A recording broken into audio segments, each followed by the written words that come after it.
तैयार रहिए। स्टार्ट। अपीलार्थी मूल प्रतिवादी विक्रेता ने प्रत्युत्तरदाता मूल वादी क्रेता के पक्ष में दिनांक 9/3/2010 को अपनी एक भू संपत्ति 32 लाख रुपए में विक्रय करने हेतु एक विक्रय करार निष्पादित किया, जिसके तहत 31.5 लाख रुपए का तत्काल भुगतान भी कर दिया गया। स्टॉप। विक्रय विलेख दिनांक 8/7/2010 को निष्पादित किया जाना था, किंतु प्रतिवादी विक्रय विलेख निष्पादित करने में विफल रहा। इसके बाद वादी ने प्रतिवादी को इस आशय का एक विधिक नोटिस भेजा कि वह दिनांक 6/8/2010 को विक्रय विलेख निष्पादित करने के लिए उप रजिस्ट्रार के कार्यालय में उपस्थित रहे, किंतु उसने ऐसा करने से दिनांक 4/8/2010 को ही इनकार कर दिया। स्टॉप। अतः क्रेतावादी ने दिनांक 5/8/2010 को सिविल जज सीनियर डिवीजन झज्जर हरियाणा के समक्ष उक्त विक्रय के लिए करार के विनिर्दिष्ट अनुपालन एवं उक्त संपत्ति के कब्जा हेतु एक वाद सिविल वाद संख्या RBT 34/2010 संस्थित किया। स्टॉप। वैकल्पिक रूप में वादी ने विक्रय करार की प्रतिफल धनराशि 31.5 लाख रुपए के 24% वार्षिक ब्याज दिनांक 9/3/2010 से भुगतान की तिथि तक सहित वसूली का दावा किया। स्टॉप। इस बीच वाद संस्थन की तिथि एवं अंतिम अज्ञप्ति के पारित होने के बीच पूर्व उक्त भूमि को नियत प्राधिकारी के द्वारा भूमि अर्जन अधिनियम की धारा 6 के अंतर्गत 19/12/2012 को जारी अधिसूचना के तहत अधिग्रहित कर लिया गया। स्टॉप।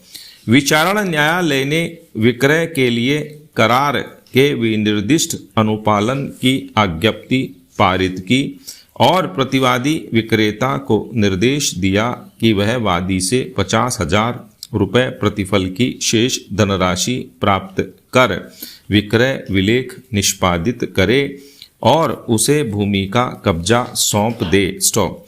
जब विचारण न्यायालय ने अज्ञप्ति पारित की, तब अधिसूचना दिनांक 19/12/2012 को उसके संज्ञान में नहीं लाया गया था। स्टॉप।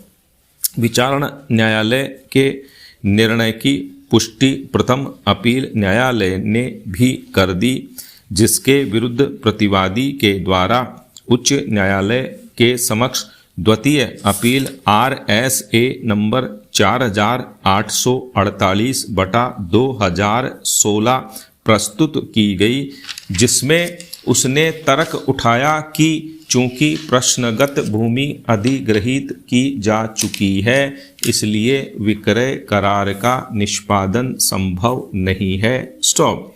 उच्च न्यायालय ने जगदीश सिंह बनाम नाथू सिंह 1992 एक SCC 647 के मामले में दिए गए उच्चतम न्यायालय के निर्णय एवं धारा 21 के प्रावधानों के अधीन विचारण न्यायालय के निर्णय एवं अज्ञप्ति में संशोधन करते हुए अभिनिश्चित किया कि वादी क्रेता भूमि के अधिग्रहण के बाद आदेशित प्रतिकर की 31.5 लाख रुपए की वसूली के लिए उक्त भूमि अधिग्रहण की एवज में प्राप्त सभी प्रतिकर सोलेशियम और ब्याज प्राप्त करने का हकदार है। स्टॉप।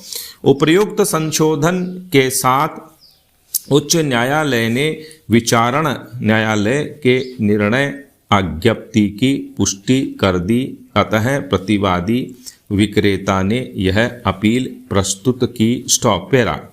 निर्णय 1। सभी अवर न्यायालयों ने तथ्य का संगत निष्कर्ष दिया है कि विक्रय के लिए करार की प्रतिफल धनराशि 32 लाख रुपए थी, जिसमें से 31,50,000 रुपए का अग्रिम भुगतान वादी ने कर दिया था। शेष 50,000 रुपए का भुगतान करने और विक्रय विलेख निष्पादित करा लेने के लिए वादी सदैव तत्पर और इच्छुक था। इसलिए वादी विनिर्दिष्ट अनुपालन की आज्ञप्ति प्राप्त करने का हकदार होगा, किंतु आज्ञप्ति पारित होने के पूर्व वादग्रस्त संपत्ति को अधिग्रहित कर लिए जाने के कारण उच्च न्यायालय ने वैकल्पिक आज्ञप्ति पारित करते हुए मूल आज्ञप्ति को संशोधित किया। स्टॉप।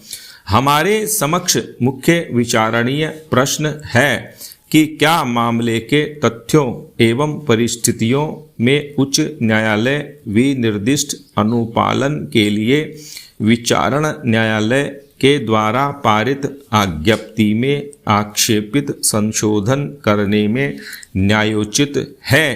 पैरा 2।